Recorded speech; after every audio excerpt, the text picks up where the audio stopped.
Forza Italia fuori dalla maggioranza in Veneto con continui attacchi al presidente, così Alberto Stefani. Lega, Forza Italia posta fuori dalla maggioranza dal 2020 senza nessun peso a Palazzo Ferrofini, così Flavio Tosi, Forza Italia. È sempre più caldo lo scontro in Veneto all'interno della coalizione di centrodestra che da 5 lustri governa la regione. Uno scricchiolio in vista delle regionali 2025, ma anche dell'appuntamento di giugno con europee e amministrative che decreterà il peso delle due forze politiche nei confronti di Fratelli d'Italia.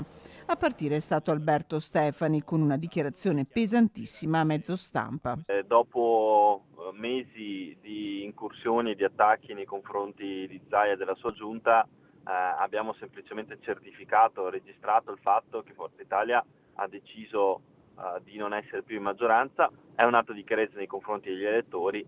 Forza Italia non sta sostenendo Luca Zaia, non sta sostenendo questa maggioranza. Prima di Flavio Tosi questo non avveniva e la collaborazione con Forza Italia in regione era assolutamente un dato di fatto. La risposta di Flavio Tosi, segretario regionale di Forza Italia, già segretario regionale della Lega un decennio fa, che a diventare presidente del Veneto ci aveva già provato, non si fa attendere. Penso che non sia un caso più unico che raro dove un partito nazionale come Forza Italia, che appunto non è stato coinvolto né nella giunta regionale, né nelle commissioni regionali, né a livello di riunioni di maggioranza dal 2020 a oggi, parlo di maggioranza, ma riunioni di partiti politici del centrodestra, abbiamo sempre comunque votato favorevolmente a tutte le proposte che arrivano dalla giunta e continueremo a farlo. Quindi perché Forza Italia ci tiene all'unità del centrodestra e a non rompere lo schema del centrodestra.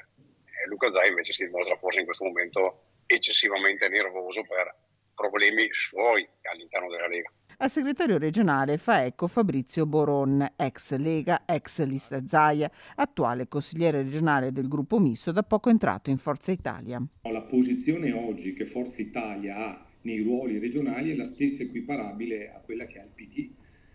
Di fatto nessun ruolo, nessuna posizione, pertanto come ha detto l'onorevole Tosi, Stefani certifica un dato di fatto fin dal 2020.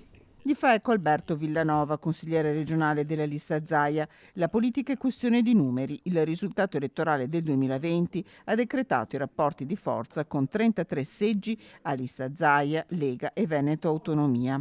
Nessun rischio per il governo della regione. Luca Zaia da questo punto di vista può dormire sonni tranquilli, ma l'assalto al suo scranno con Fratelli d'Italia che in queste ore osserva è già iniziato.